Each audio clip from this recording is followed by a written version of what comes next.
Thank you, everybody, for joining the Relatable Radio Hour with me, Dr. Green. I'm so happy that you're here. We are going to have a great conversation and a great topic to discuss tonight. I have a dynamic guest with us tonight, and I know that he is going to just really just bring up some really interesting tidbits about his journey and things that I think that you'll be able to equip as well. We talk pretty often, and something that came to my mind to bring this topic into the fruition of this platform is just kind of knowing your purpose, and not only knowing your purpose, but knowing your strengths and the things that you're good at, and how that can work for you on your overall journey. And without any further ado, I would like to welcome to the show my dear frat brother, Mr. Brian Williams. Thank you so much for joining us, Brian. How are you doing, sir? I'm good. I'm good. And thank you for having me on the show. I'm honored to be here in your presence and to participate today. Well, we're glad to have you. And I didn't do you justice by sharing your title, but I do want you to kind of share your title because I know it is a really just amazing thing that you're doing, working in the wonderful state of California. But I would love for you just to kind of share a little bit about yourself and your title and the things that you're currently doing and the things that keep you busy on a day-to-day basis. So just share with us exactly all that you do. So, it's so funny that you asked that particular question. Uh, I, Last week, as you know, I had a chance to speak at the Police Academy graduation here in Los Angeles, Yes. where it's sunny and 74 degrees out, just to let you know. I don't want to make you feel bad where you are, but you're It's good. not it's not terribly different right now, but Okay, in normal circumstances that would be, yeah, pretty terrible. gotcha. So the gentleman that was introducing me took my CV and he was just reading everything over it. And I was like, this is kind of embarrassing because it's taken so long, right? And it dawned on me as I stood up to go and begin my address that that CV is really sort of a testimony, Mm. right? And that Hmm. I should have the complete opposite thought about it, not being embarrassed by it being so long, but really an opportunity to thank God and to thank others who have helped me along my journey. So, as you said, I'm Brian Williams.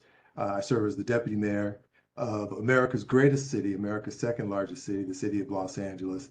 I serve as the deputy mayor for public safety. So I handle all things safety, LAPD, LA Fire Department, airport police, port police, our emergency management department, and a few other things that are stuck in there. So everything from policy to hiring to you name it, we handle it through here. This is actually my second time as a deputy mayor. I served as deputy mayor for transportation several years ago, and prior to that, I was a criminal prosecutor for many years, and I've done some other things in between that. So hopefully we'll get a chance to get into that in between our questions and answers. But I think the bottom line for me is I'm a lifelong learner.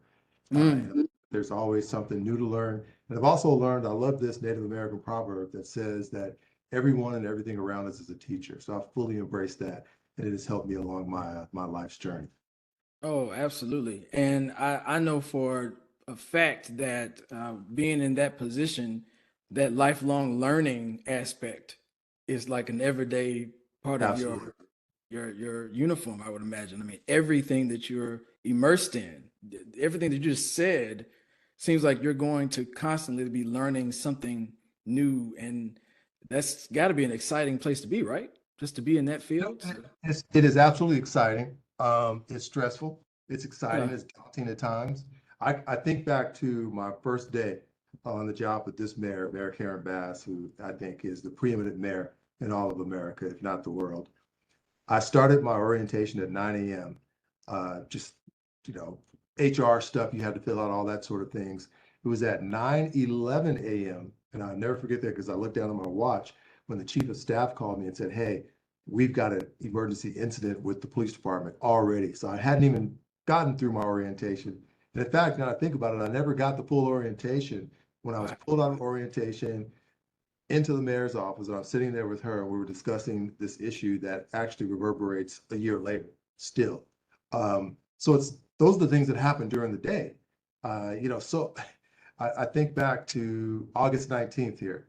a couple of months ago, uh, we had a hurricane come in our direction. And that's unheard of in Los Angeles, by the way, to have a hurricane. So we had this hurricane coming in our direction. We activated our emergency operations center. We're doing all these storm preparations. And in the middle of the hurricane, we had an earthquake, right? Wow. In the Okay. middle of the hurricane and the earthquake, we had a bus full of asylum seekers arrive from Texas in town. So you're trying to juggle all those things, and there's no book that teaches you how to do these things, right? Mhm. How to address a hurricane in Southern California, along with an earthquake, along with a group of asylum seekers, along with just sort of everything else that happens in the city. So you're learning by doing, um, but you're learning by doing with a set of principles that form the bedrock of who you are. So you Mm. have these confines of knowing that you're not the smartest person in the room, or have to be the smartest person in the room, but you got to know which questions to ask. And you got to be able to think on your feet.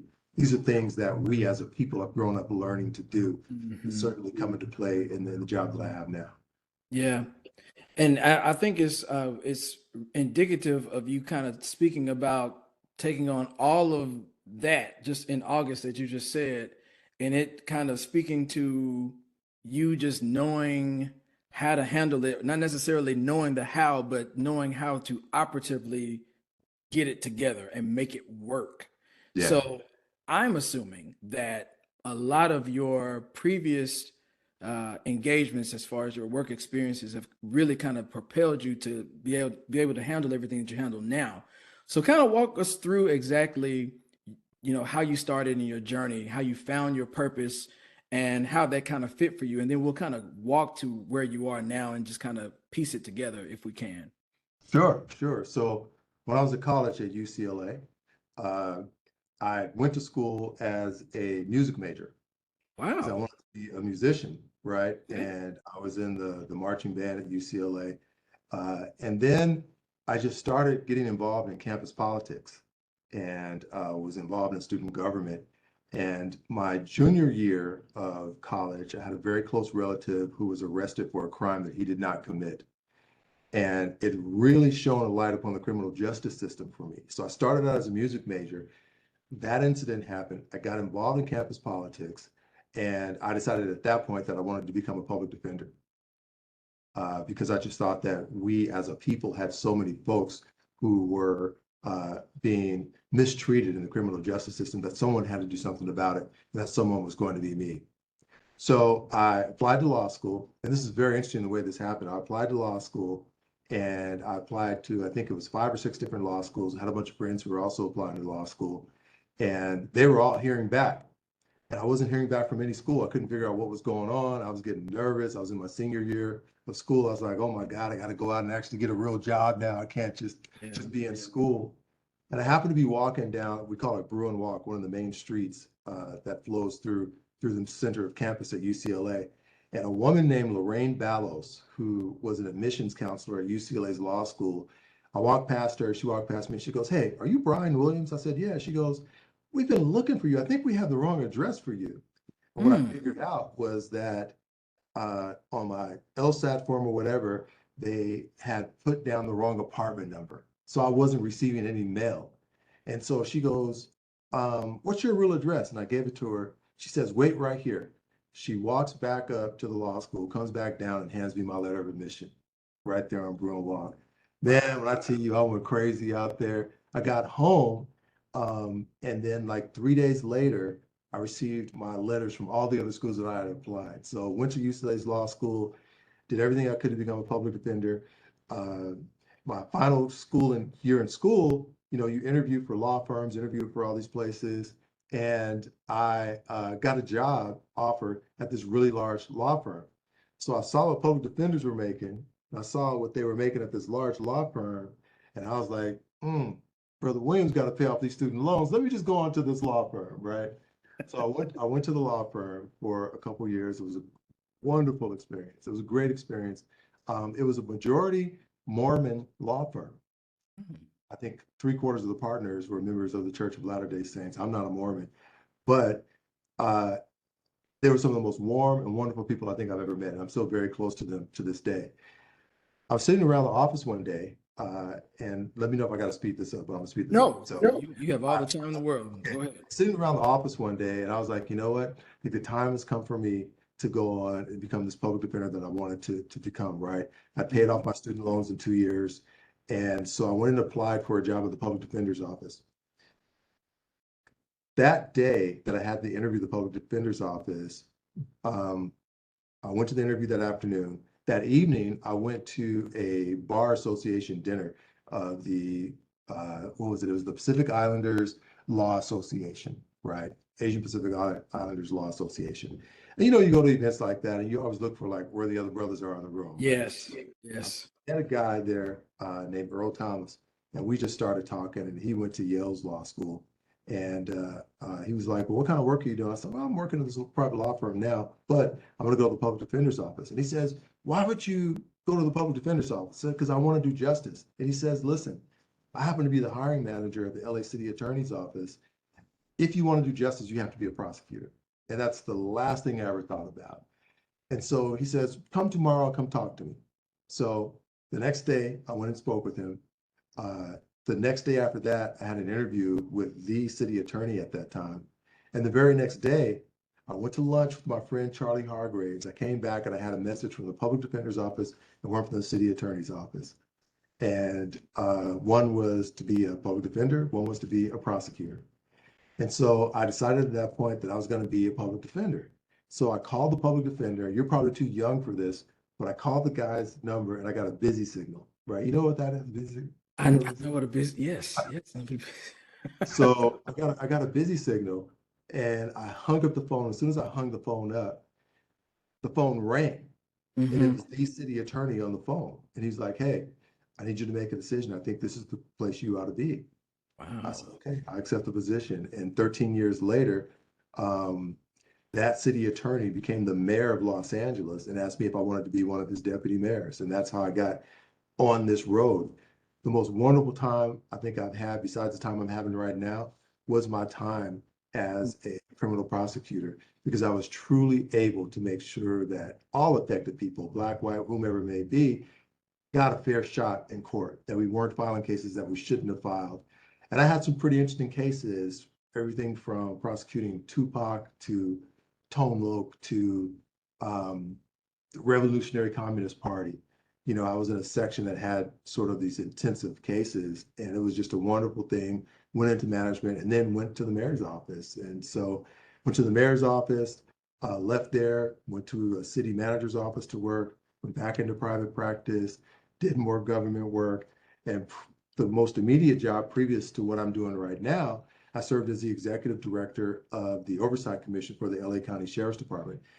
LA County Sheriff's Department is the nation's largest sheriff's department, it has about 20,000 employees. Wow. And this was their first opportunity to have civilian oversight. So I was tapped to build this oversight commission and build the staff, and was having a great time doing that. And I did that for about 6 years when one Sunday afternoon, I got a call from one of the staff members for Mayor Karen Bass that said, hey, we think you could take your talents over here and even be more effective. And at this point in my career, I was pretty cool just sort of doing that other job. I mean, it was a great job, it was a challenging job, but I had it set. I had a routine, and I remember talking to you about this as to whether or not I really wanted to work that hard by coming here to the mayor's office, dealing with LAPD and just the myriad of issues that you have in a major city like Los Angeles. And thought about it, prayed about it, talked to my family about it, took the job. It was like a glass of cold water in the face, because the issues that come at you, you just don't know what each day is going to be like. So that makes each day scary and exciting.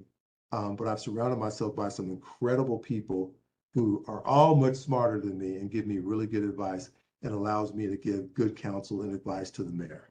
So that's sort of how I made it here, and I'm happy about it. And it's so crazy that the start of it was really at a place when you were at college, Mhm. and something as simple as your address being wrong was kind of like one of those things where it's like, well, why am I not getting the feedback that I should be getting? I feel like I should be able to get into these schools. and then you just haphazardly meet somebody that really changed the whole trajectory of your entire Yeah. career. Yeah. I mean, wrong address, meeting Lorraine on Bruin Walk, meeting Earl at a dinner, uh, Mm-hmm. getting a busy signal, right? Mm-hmm. And I think my life has been replete with instances like that where there's an odd occurrence that has changed the trajectory of my life. I got in touch with, and I think Mayor Bass heard about me because I was at a wedding on that Saturday before the Sunday that her office called, and I was actually officiating the wedding. I got, you know, got a 1 day civil service commissioner thing. I was Right. Right. officiating a wedding, and a guy at the wedding comes to me and says, "Bro, I've been trying to find a way to get a hold of you. We've been trying to get a hold of you." And I was like, "What are you talking about?" He goes, "Oh man, Mayor Bass wants to talk to you." I was like, yeah, okay. So we exchanged information. And surprisingly, the very next day, I received a call from her office. And I think 3 or 4 days later, I had to make that decision whether I was going to come here or stay. And I made that fateful decision to come here, which has been absolutely a great and wonderful decision. So if you can think about, because I think you just kind of just laid it out for everybody to kind of see it in those Mhm. instances. If you can kind of think about where you are now based upon all of those situations and I wouldn't say roadblocks because they're not Mhm. roadblocks. All of those things that were just kind of there in your journey. How does it make sense to you that you have gotten yourself in these positions in the most odd ways? It almost that's such a great question. It almost doesn't make sense in a sense, right? Here's this young black boy from Watts, California, parents from Tennessee and Mississippi out here as a deputy mayor of the second largest city in America. It confounds just sort of logic. But I will say this, I think there are certain things that I learned and certain things that I've done throughout my career and the things that I try and teach the younger people who work with me today that have helped me along the way. Number one, I think, is your reputation. Uh, Mm. I've always had the highest level of ethics. I don't care what's Mhm. going on. I'm not going to break the rules, and I won't allow those who are within my ambit of supervision break any rules either, right? So I'm a straight shooter. I'm going to be honest with you.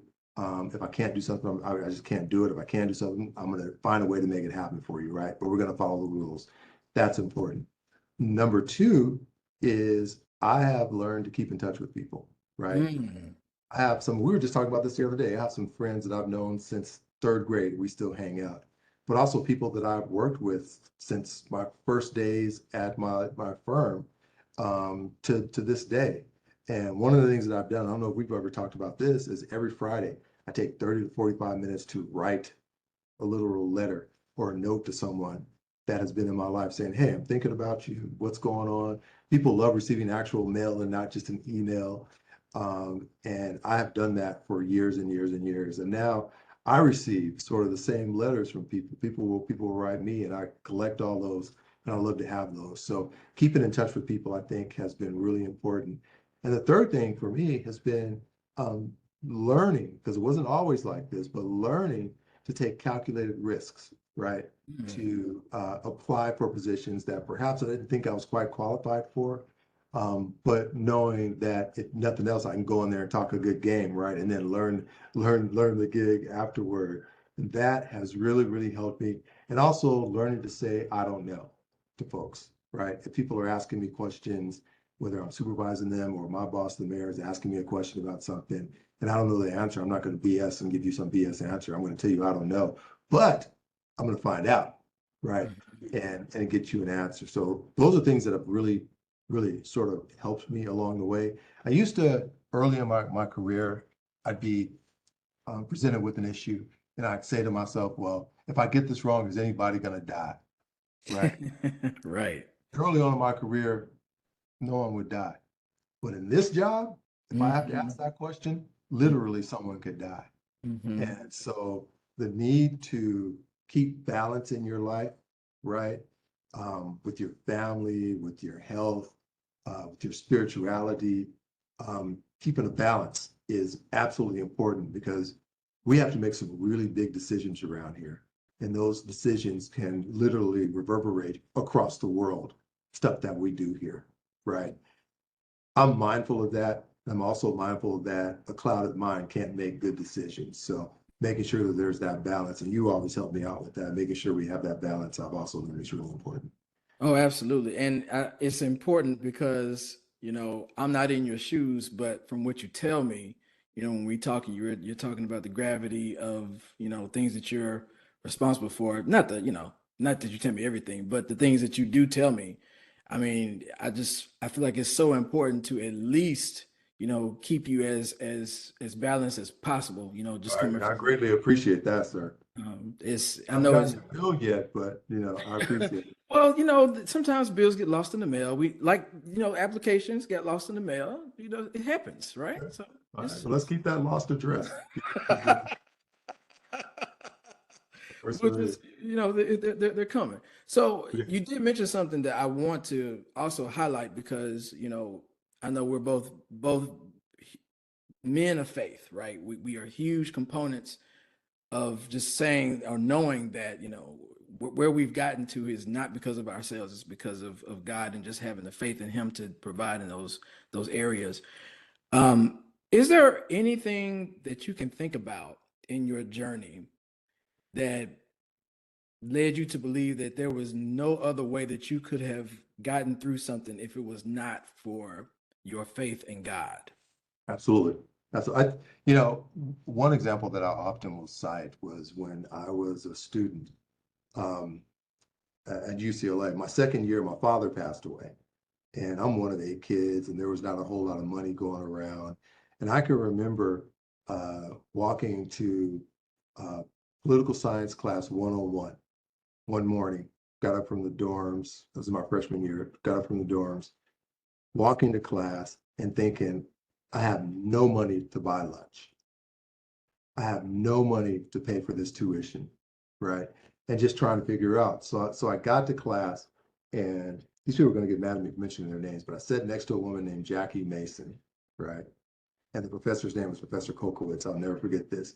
I was sitting in class, and I wasn't really paying. I can be a pretty social person at times, right? I'll admit that. And so I'm talking to this student next to me.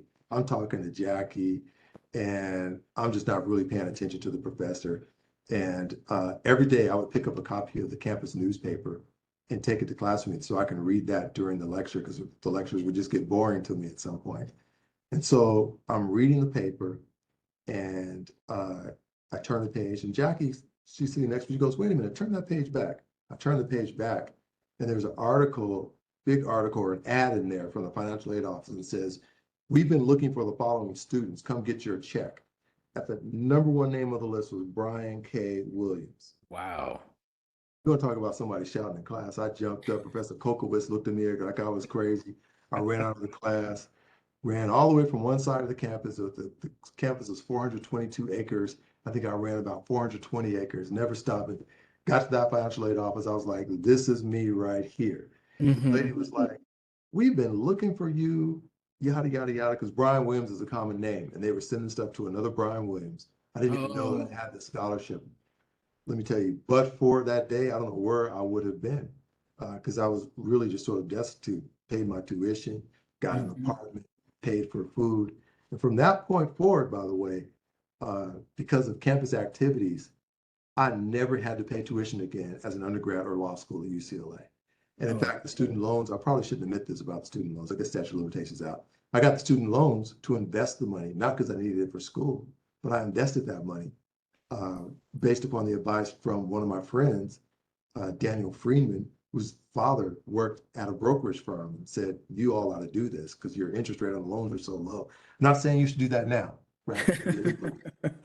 But it's little things like that Mm. where you have to say nothing but the grace of God brought me here and brought me here and brought me here and brought me here. And I can certainly say that is truly the case sitting in this office, Mm. as messy as it is behind me today. The grace of God has been really apparent in just you sharing the little that you've shared with us tonight, just because uh I mean, just the people that you come in contact with, the places, God always kind of lines up our steps uh, Right. when we don't, really expect it. We just kind of go through the days and emotions, but everything is designed for that providential blessing to unfold. And it sounds like from what you shared with us tonight, you've had providential blessings on every turn. Seems as though every turn that you made, there was a providential blessing in store for you. So just kind of knowing that that is a part of your journey too.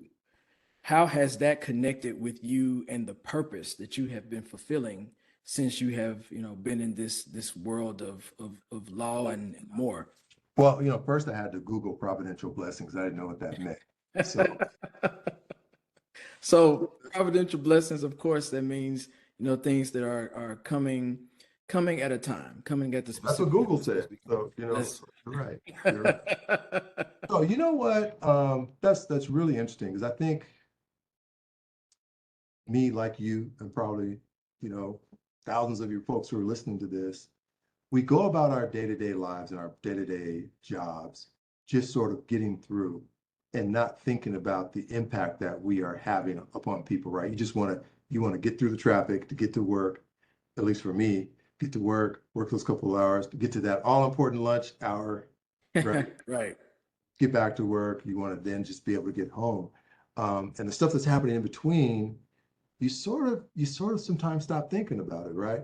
Hmm. And I really was reminded of sort of the ministry of my job here, in a sense. Several months ago, a woman called. She was having an issue with a tree in her yard. Not my area. There's actually a deputy mayor that handles infrastructure and things of that sort. And she called several times, and somehow she got my cell phone number, right?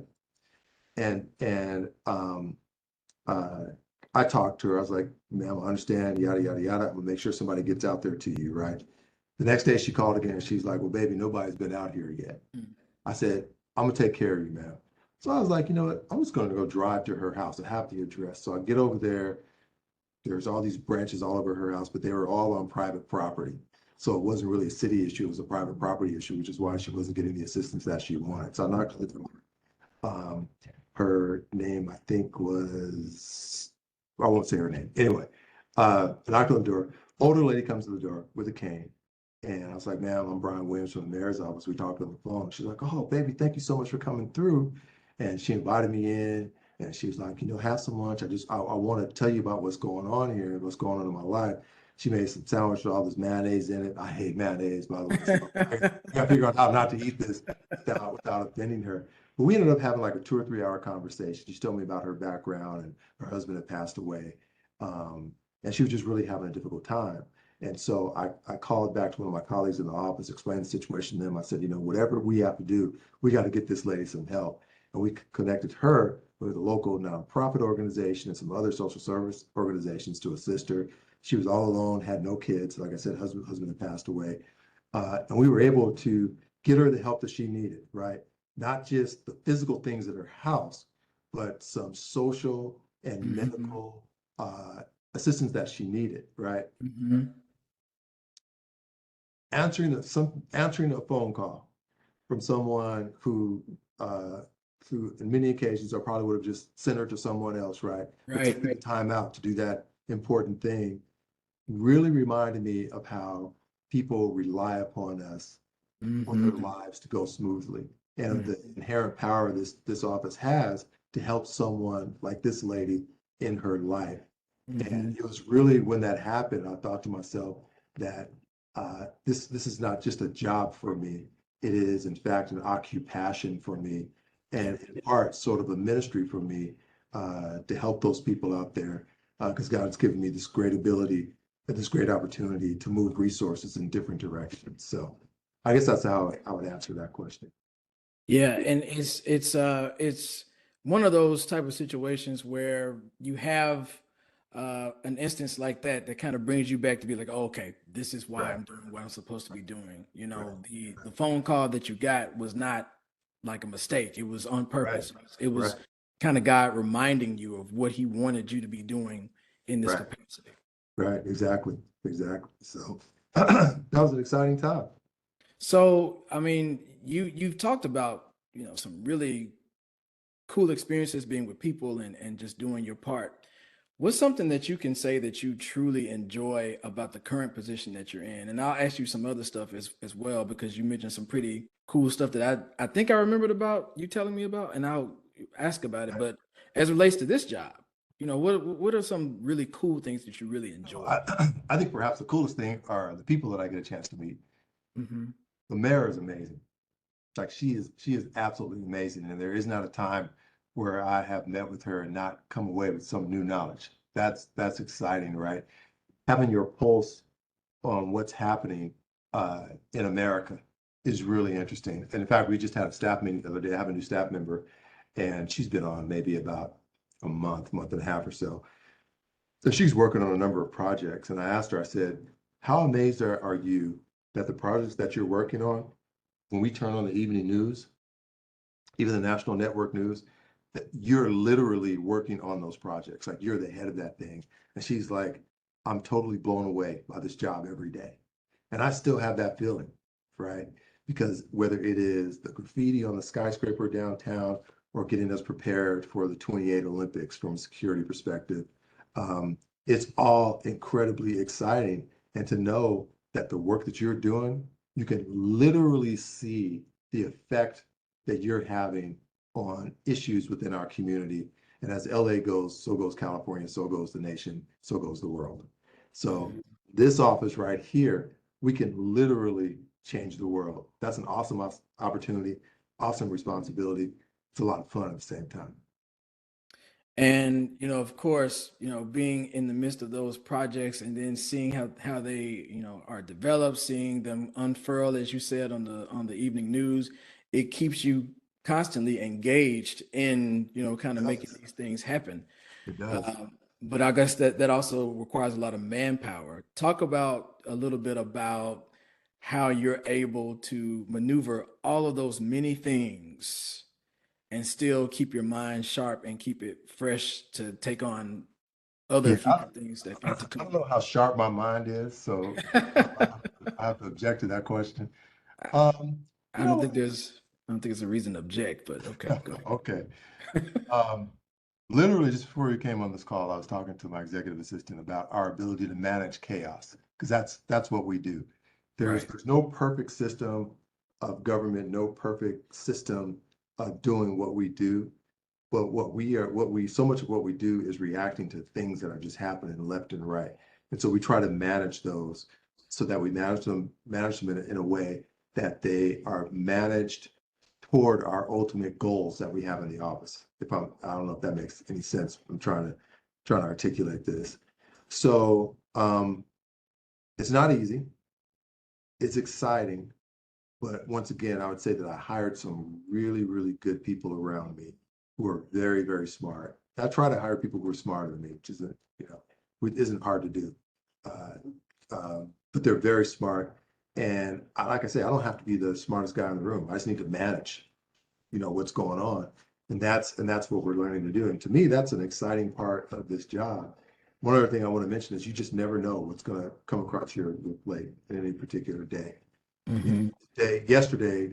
yesterday we had the Oscars in town, so we spent a lot of time getting ready for the Oscars. Then we have protesters at the Oscars, so we're trying to address the protesters at the Oscars. In the middle of all of that, we had a plane that was landing in LAX at our airport that lost all of its hydraulics, so making sure we had enough fire resources out there. So there's just like all these things going on, and you're just trying to manage and deal with them as best you can. Um, and so we prepare, we practice, and we learn from one another.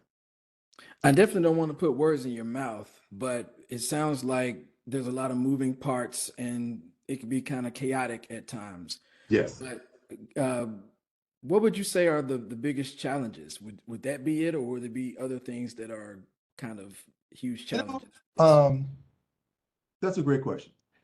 I'll say three challenges. One is certainly time. There aren't enough hours in the day to get Mm, everything done that you want to get done. And you have to remind yourself to go home. and spend time with your family and go work out or go hiking like I like to do, go hang out at the beach. You have to find time for that because you have to have balance, right? I think that's number one. The second is learning that not everything is your emergency, right? Because I'll get a call from PD or fire or airport or whatever the case may be, and they're like, "Oh, we got to do this right away."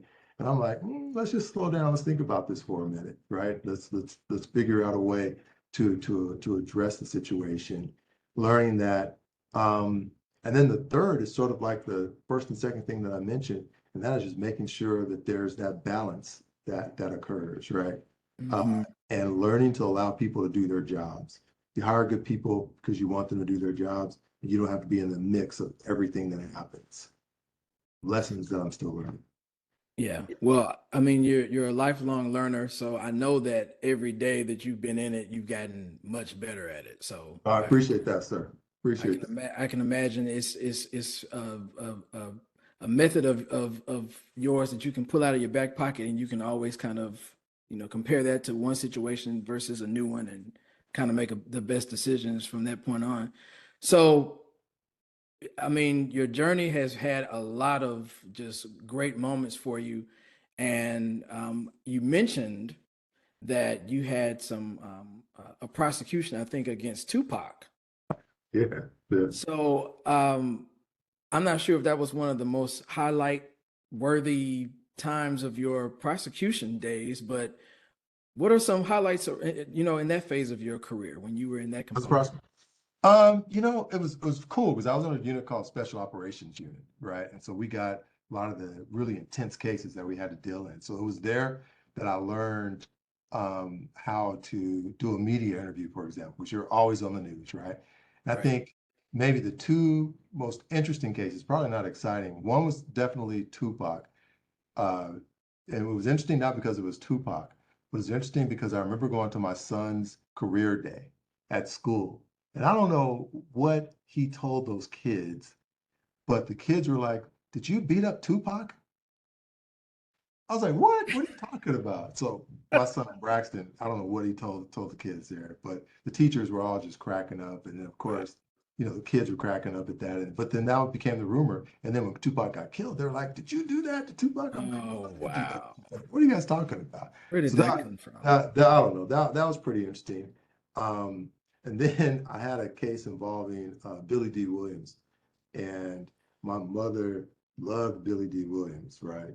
Uh, and I remember at the end of the case trying to figure out a way to get an autograph from him, even though I was the prosecutor, for my mother. It never worked out, but Yeah. it was pretty cool meeting Lando Calrissian. Yeah, I Just bet that was a big. yeah. And now, I mean, and then other aspects of the career of my career, it's just been some really exciting times, done some really just very, very cool things that and it's put me in places that I never would have imagined I would be in. So it's been a fun journey, and I wouldn't trade it for anyone. Hmm. Yeah, I think your purpose was so solidified at such an early age that things just really kind of made even more sense. It seems as though like the more you went into each phase of your life, it just made more sense, time after time. But as I'm fully aware, and I know you are as well, when you are in your journey, there are some things that don't go quite the way we want them to, Absolutely. Absolutely. the disappointments and things that we, really wish we could get a second chance on. But what are some things that really challenged you, that disappointed you? We'll say failures, even though I don't really like that word. Yeah. What are some things that you experienced, but also learned from and were able to really grow from experiencing? Yeah. I had this one job with this governmental organization. I probably shouldn't say their name. Maybe I'll don't say it. Okay, I Yeah, won't say it. just we'll keep For a governmental everything. organization here in Los Angeles Okay. that was the absolute worst job I've ever had in my entire life. My Mhm. boss, I nicknamed her Satina, wife of Satan. I don't use hate a lot, but even today, like, could not stand this woman. And Mhm. the job was so bad. I will never forget this. I was driving to work one day, and there's a long series of one-way streets downtown LA, right? I was driving to work, and I was so concerned about going to work that I made a right turn onto a one-way street. The traffic was coming this way, and I was just going that way. And I was so oblivious to everything going around me. And I look up in front of me, and there's a freaking police car in front of me. The lights flashing. They're like, "You're going the wrong way," on the loudspeaker. And I snapped to, I made a U-turn, drove into the office, went upstairs and quit. And I Wow. had a wife and two young kids at the time, and I was like, done. If I hadn't quit that job, right, which forced me to go out and practice law on my own, I Wow. would not be where I am today because that it was an easy job. I probably wasn't doing the best job that I could because I just hated this woman so much, right? And I Mhm. was mad going to work every day. But it was one of those things that just sort of shook me, and I had to go and do something else. And that's where I really learned that sometimes you got to risk some stuff, right?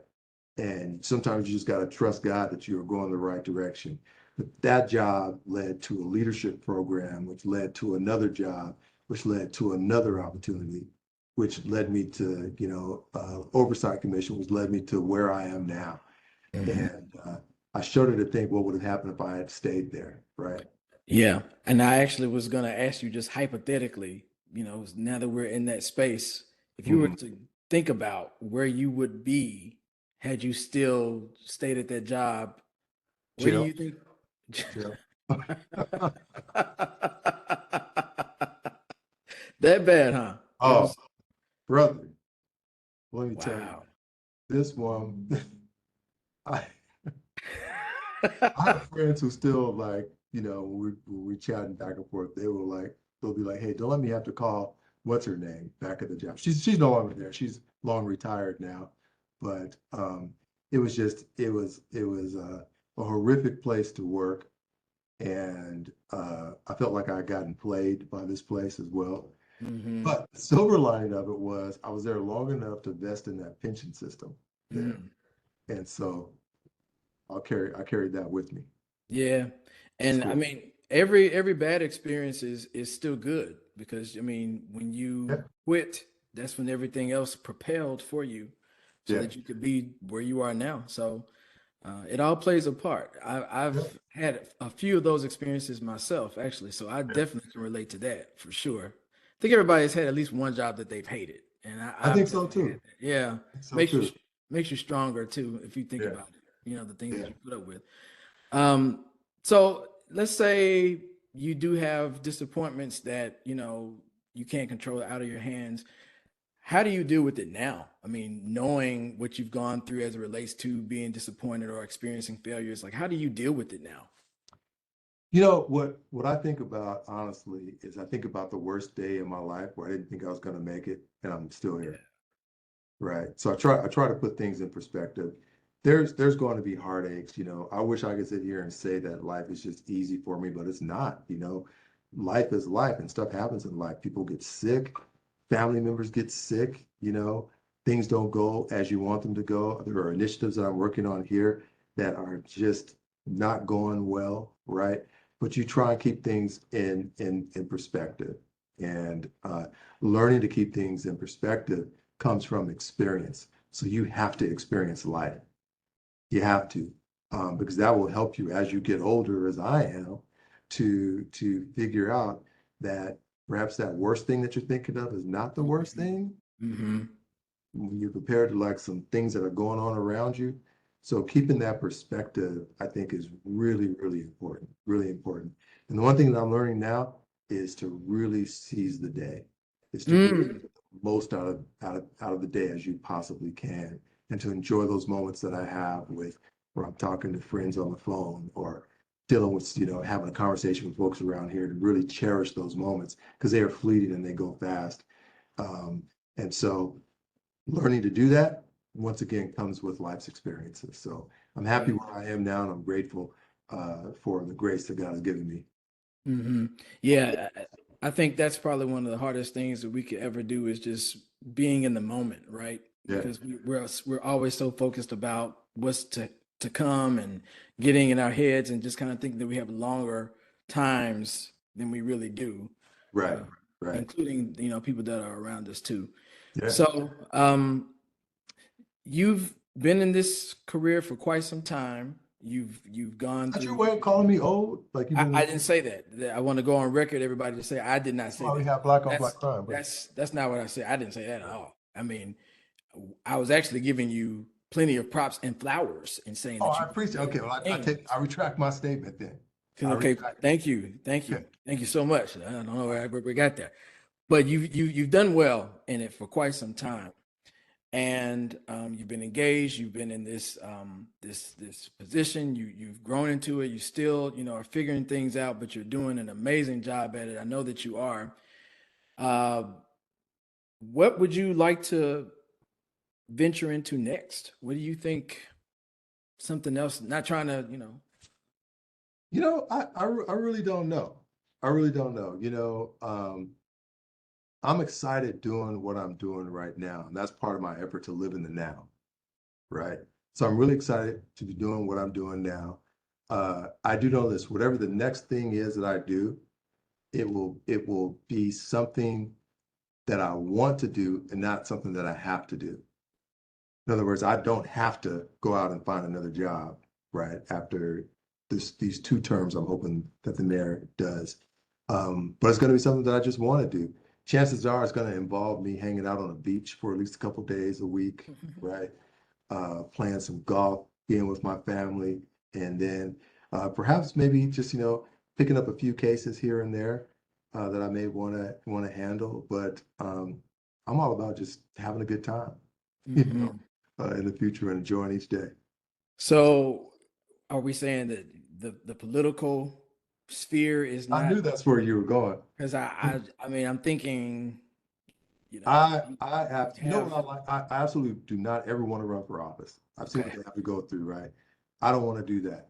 But an appointed position like I'm in right now is a Mhm. cool thing. And those opportunities come. And if it comes, great. If it doesn't come, cool. I'm gonna do me either way it goes. I think maybe I want to have a podcast. Now I'm I messing think with that would be a great idea. you. Think I so? think, yeah, you have so much to talk about, and you have like so many people to bring Will, on the show, and will you be a guest on the show? I would be. I mean, yes, that would Yeah, I be appreciate it. the thing I should do since you're on mine. So I definitely have to be on yours. You got to do something, brother. Yeah. I mean, I don't know what I would provide to your scope of your show, but yeah, I'll definitely Oh, be you a have plenty guest. plenty to provide, sir. Everyone around us is a teacher, and you're a master teacher. Well, I appreciate you saying that. I don't know if I would give myself that title, but I appreciate I that. gave it to you. Thank you. I No took it. problem. Okay. There, don't have to worry about that. All right. So, what would you tell other people, aspiring college students, law students, just kids in general? What would you tell them? What type of advice would you give them if they were to go into the world of law and public service, public office, public service? I would say number one, uh, to be principled, right? Ships don't sink because of the water they're in. They sink because of the water that gets in them. So I need you to be a game changer, right? To set the standard. I think that's number one. Number two, I would say to dream big and to think big, right? And not be caught by just what you can see immediately before you, what your environment is, right? You may be in a great environment, you may be in a horrific environment, but you can still dream bigger than the environment that you're in, I think is number three. Number two, number three is don't be afraid to fail, right? Because that's where we do our greatest learning. Look at Michael Jordan. He would say, you miss every shot that you don't take, That's and right. you've got to learn to fail and learn to get back up, right? And the final thing is this: is that keep your faith. I think that's absolutely important, and keep that balance between your faith and the stuff that you're doing every day and your family life. Balance along with your faith is absolutely important. And the last thing I would say is to listen to Dr. Green's show because you're gonna learn. I like that one. I Yeah, like that one. I yeah. like all of them. I'll I be clear appreciate with that. that. I appreciate you putting that in there. Absolutely. So, I mean, again, I know we're very strong in our faith. What is something that God has taught you, maybe on this job, maybe on your journey, but maybe something that definitely always sticks into your brain whenever you're, faced with trials and Um, tribulations? don't forget about the power of prayer. That is what I've learned. I can Mhm. sit in this chair in this office and just drive myself crazy trying to figure out stuff and trying to think about things and forget, you know what? I should take a minute to pray about this. Yeah. And I'll tell you this, perhaps one of the things that I am most proud of, out of everything I've done or been blessed with, is my two sons, their ability to stop and pray about something. That's something I'll always emphasize for them. And they're in their 20s now, they're grown, doing their thing in life. And it's fun to uh, hear them talk. And while they may not attend church service every Sunday because they're out hanging out every all Saturday night, they've never forgotten the importance and the power available to them in prayer.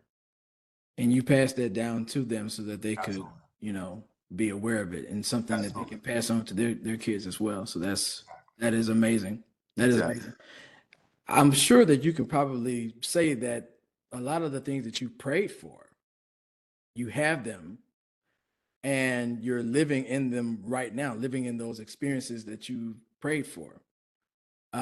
So I can only imagine, the next level that God is going to take you based on the prayers that you're currently praying for and how that's going to land for you in the future. So I'm excited to see what that's going to look like, man. I'm really Me excited too. about Me too. I it. am literally living the life that I prayed about.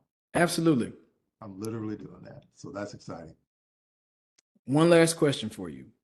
What is one word that affirms who you are? One word that affirms who I am. Oh, I have to think about that. One word that affirms who I am. I would have to say that that word is resilience. Because I've been through a lot and have bounced back, and there's always a story in the bounce back, and that's the testimony is the bounce back. So I'd say it's resilience. Resilience. Mhm. And I think the bounce back ability has made you so equipped for this job. And I think you sharing your journey, sharing how, every part of your career has had that ability to be resilient and to still bounce back and to be able to handle something even bigger and better than you thought it could possibly be. So thank you, Brother Hey, thank you Brian for having me, Williams, man. I'm happy to be Deputy here. Mayor, for sharing your journey. You shared your purpose with us, and you shared, the ability for you just to um, just gain your strength through your purpose and to be able to use it in so many different areas of your life. So thank you so much for that. I know a lot of people are going to really draw some inspiration from what you shared with us tonight. I So appreciate I'm not sure if you're, hugely bent on social media or anything like that, but let's say someone wanted to just kind of follow you and just kind of see some of the things that you're doing in this current position. How could people connect with you, or is that something that you would want? it. Instagram, BW1906. And Okay, we got to throw an oh 06 in there, by the way. you got to throw a '06, and I I throw think an oh people 06 in there. people on the show are starting to see a pattern with this Are they? '06 effect that I'm trying to Yeah. put out there. We're doing some great things in different capacities from all the different coasts, all over the states, all over the world. So I'm glad that you're able to attest to that. So before I let you go, what is one thing that you're grateful for today? Friendship. Friendship is very Grateful for you, important. brother. Oh, well, I appreciate that. Yes, sir. I'm gonna agree with that as well. Friendship, brotherhood, it is very, very much a very important aspect. And I'm grateful for it as well. So thank you again for sharing your story with us. And thank you all, ladies and gentlemen, for tuning in to the Relatable Radio Hour with me, Dr. Green. I hope that you are invigorated by this story tonight and this journey. And I hope that you all visit with us again next week. Have a great rest of the evening. Have a great rest of the week.